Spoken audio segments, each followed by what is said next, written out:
విత్తనములు చల్లడానికి కర్షకుడు వెళ్ళాడు. అతడు చల్లుతున్న సమయంలో కొన్ని విత్తనాలు దారి పక్కన పడి తొక్కబడ్డాయి. ఆకాశ పక్షులు వాటిని తినివేశాయి. మరికొన్ని విత్తనములు రాతి నేలను పడ్డాయి. మొక్కలు మొలిచినను చెమ్మలేనందున ఆ విత్తనములు ఎండిపోయాయి.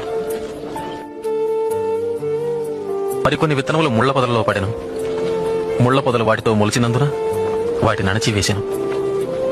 ఇంకొన్ని విత్తనములు మంచి నేలను పడినవి. ఆ విత్తనములు మొలిచి పెరిగి నూరంతలుగా ఫలించెను.